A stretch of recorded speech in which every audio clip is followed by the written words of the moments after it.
کہ اصل جو غنا ہے وہ دل کا غنا ہے. دل کا جو فقیر ہے اس کے پاس کروڑوں کیوں نہ ہو، اربوں کیوں نہ ہو، خربوں کیوں نہ ہو، اس کا دل نہیں بھرتا. سونے کی ایک وادی آ گئی، اب دوسری چاہیے، دوسری آ گئی، اب تیسری چاہیے، اب چوتھی چاہیے. اس کا دل جو ہے وہ قبر کی مٹی بھرتی.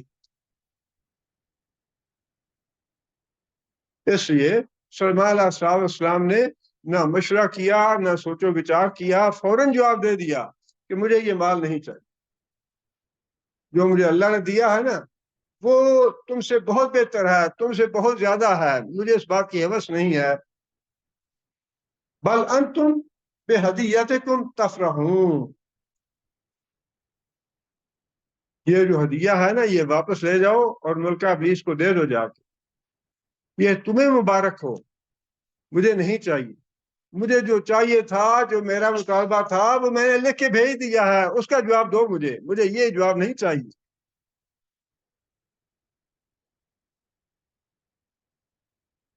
اب آپ خود دیکھ لیں کہ جو ہمارے خانقاہیں ہیں، دربار ہیں، ان میں دین کی بات ہوتی ہے یا دنیا اکٹھی کی جاتی ہے؟ یہیں سے پتہ چل جاتا ہے. وہ بڑی خاتون جو ہے وہ ذہین اور عقل مند تھی جیسے سلمان علیہ السلام کا امتحان لیا. اگر یہ دنیا دار ہے تو مال اکٹھا کرے گا، اتنا مال کہ لوگ جو ہے کئی دن بیٹھ کے نوٹ گنتے رہتے ہیں، وہ پورے نہیں ہوتے. کسی دربار پہ چلے جائیں، علی حجویری کے دربار پہ چلے جائیں، وہاں بری کے دربار پہ چلے جائیں، کہیں بھی چھوٹے چھوٹے دربار ہیں لیکن نوٹ اتنے اکٹھے ہوتے ہیں گننے کے لیے مشینیں رکھنی پڑتی ہیں. کیا یہاں سے پتہ نہیں چلتا کہ یہ دنیا ہے یا دین ہے؟ یہ تو بدترین دنیا داری کے اڈے ہیں، بدترین دنیا داری کے اڈے، دکانیں ہیں دنیا کی. اور اللہ تعالیٰ معاف کرے، کھلا کھلا شرک ہے، کھلی کھلی جہنم اور آگ ہے. یہ جو نوٹ اکٹھے کرتے ہیں نا یہ آگ کے انگارے اکٹھے کرتے ہیں، یہ نوٹ نہیں ہے، آگ کے انگارے ہیں.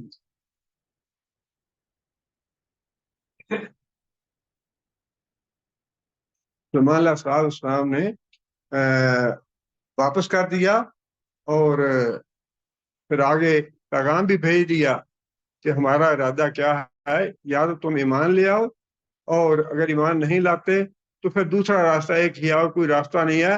ہم چڑھائی ایسی کریں گے کہ تم اس کا مقابلہ نہیں کر سکو، تمہیں محتاط ہو کے رہنا پڑے گا. یا پھر اسلام لے آؤ. دو ہی آپشن ہے.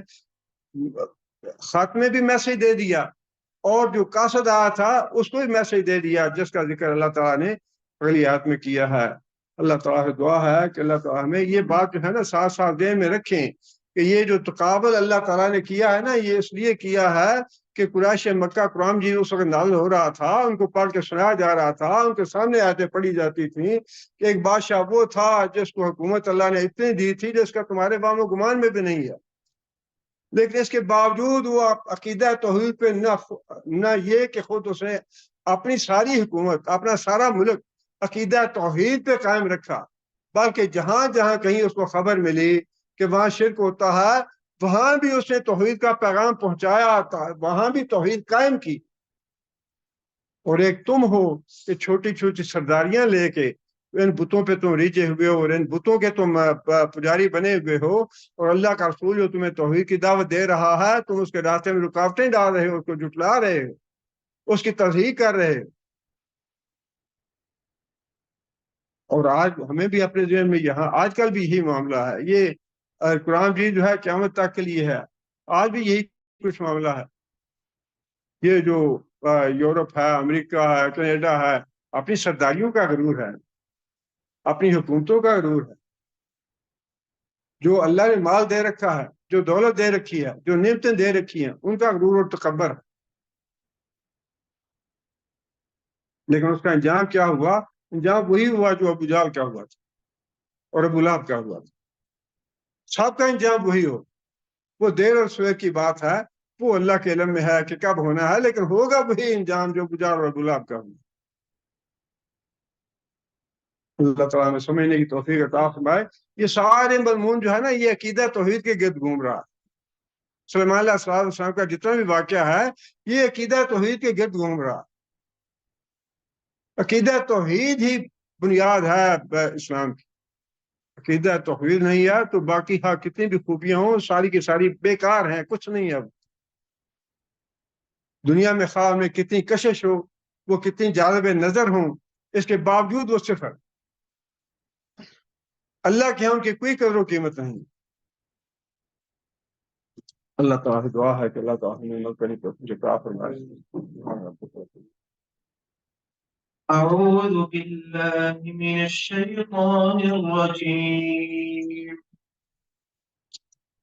وجدتها وقومها يسجدون للشمس من دون الله وزين لهم الشيطان أعمالهم فصدهم عن السبيل فهم لا يهتدون. ألا يسجدوا لله الذي يخرج الخبأ في السماوات والأرض ويعلم ما تخفون وما تعلنون.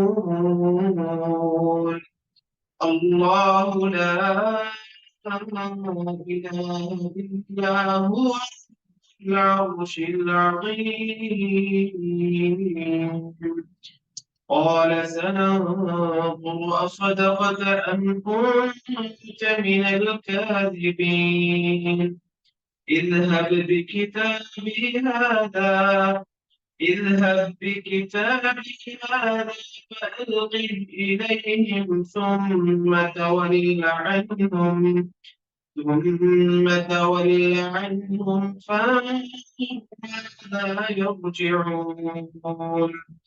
قالت يا أيها الملأ إني ألقي إلي كتاب كريم إنه من سليمان وإنه بسم الله الرحمن الرحيم.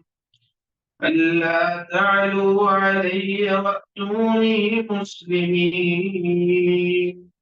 قالت يا أيها الملأ أتوني في أمري ما كنت قاطعة أمرا حتى تشهدون.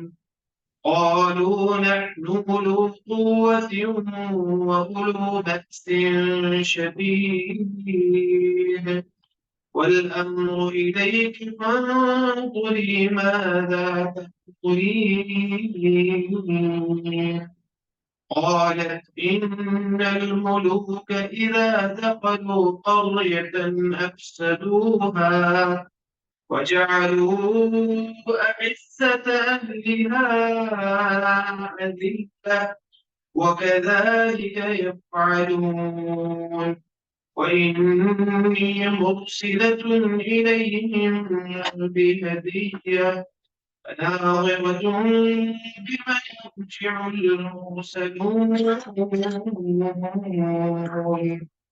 فلما جاء سليمان قال أتمدونني بمال فما آتاني الله خير مما آتاكم بل أنتم بهديتكم تفرحون. بسم الله الرحمن الرحيم الحمد لله رب العالمين الرحمن الرحيم مالك يوم الدين إياك نعبد وإياك نستعين اهدنا الصراط المستقيم صراط الذين أنعمت عليهم غير المغضوب عليهم ولا الضالين.